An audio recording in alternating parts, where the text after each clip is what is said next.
Good morning, dear students. Welcome back to your GK class. Today we are going to learn chapter 33. Chapter name is Famous Poets, means Prasidh Kavi.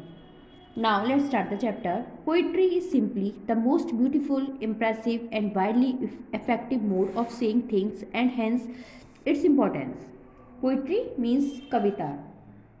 बस चीज़ों को कहने का सबसे सुंदर, beautiful means सुंदर, impressive means प्रभावशाली, and widely means व्यापक मीन्स बस चीज़ों को कहने का सबसे सुंदर, प्रभावशाली और व्यापक रूप से प्रभावी तरीका है और इसीलिए इसका महत्व है.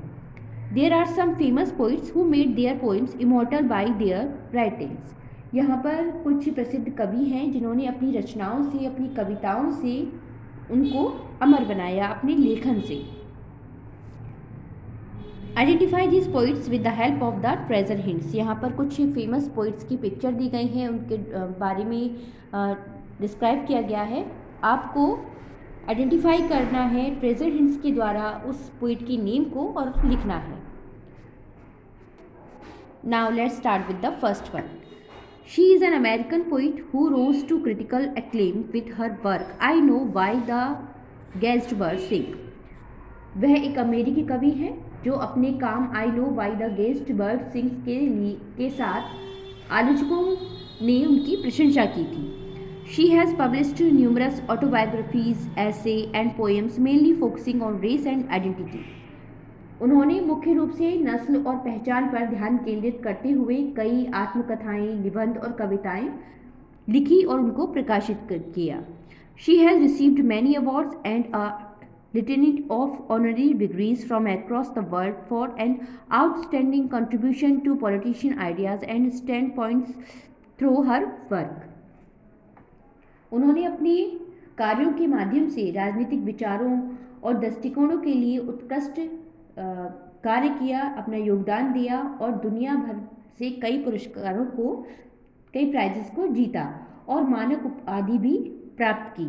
इनका नेम है माया एंजेलियो. So you will write here the name. Now second picture. One of the most famous poets in America literature front. He is the recipient of 4 Pulitzer Prizes. His writing generally portrayed the typical rural life of the English countryside.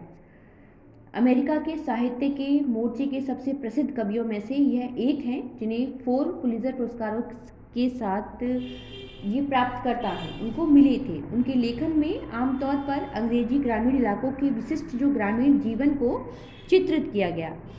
One of his most revered poem in the road not taken which has the lines I took the one less travelled by and that has made all the differences that is often quoted by many writers.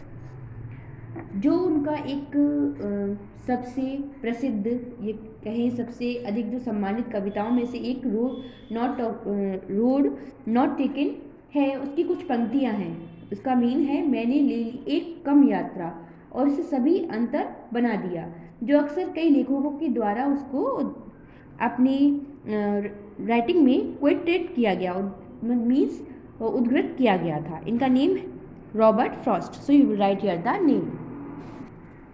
Now third, he was the first non-European to win the Nobel Prize in Literature for his work Gitanjali in 1913 that was divided upon as being original and reviving spiritual and sympathetical feelings. 1913 में उनके काम जो कि गीतांजलि के साहित्य में Nobel पुरस्कार जीतने वाले वे पहले और गैर यूरोपीय, नॉन यूरोपियन मीन्स गैर यूरोपीय थे, जिन्हें मूल होने और आध्यात्मिक और सहानुभूतिपूर्ण भावनाओं को पुनर्जीवित करने के रूप में समीक्षा की गई थी. Many of his Bengali poems lost their beauty in translated. कई जो उनकी बंगाली कविताएं थी उनका अनुवाद किया गया. One of the greatest poet the sub continent has ever produced, he founded the विश्व भारती इंस्टीट्यूट. उपमहाद्वीप के से जो सब तक के सबसे महान कवियों में से ये एक है. One of his most famous work was where the mind is without fear. उनकी सबसे प्रसिद्ध रचनाओं में से एक थी where the mind is without fear. इनका name Rabindranath Tagore. So you will write here the name. Now, fourth, he was a prolific writer and is best known for his work Don John. वह एक विपुल लेखक थे और अपने वर्क डॉन जॉन के लिए जाने जाते थे. He was active in politics and resented his competitors by his literary work. वह राजनीति में सक्रिय थे और अपने साहित्यिक कार्यों के लिए अपने जो उनके कंपटीटर्स थे, प्रतिद्वंदी थे, उनको नाराज करते थे. He is one of the most lauded poets of Britain, although his personal life was black marked by scandals and credit issues. He became a part of popular culture in his time. वह Britain के सबसे प्रशंसित कवियों में से एक थे. हालांकि उनके जो निजी जीवन था, जो उनकी पर्सनल लाइफ थी, उसको घोटालों और क्रेडिट मुद्दों द्वारा चिन्हित किया गया था. वह अपने समय में लोकप्रिय संस्कृति का एक हिस्सा भी बने. उनका name Lord Byron. So you will write here the name. Now fifth, he established himself as a romantic poet. He received praises for his series of odes unto nature, various species. उन्होंने खुद को एक romantic कवि के रूप में स्थापित किया. उन्हें प्रकृति के विभिन्न पहलुओं के लिए श्रोताओं की एक श्रृंखला के लिए प्रशंसा मिली. His writing was smooth in emotional flows and descriptions. उनकी जो लेखन था वो भावात्मक प्रभाव और वर्णन में सहज था.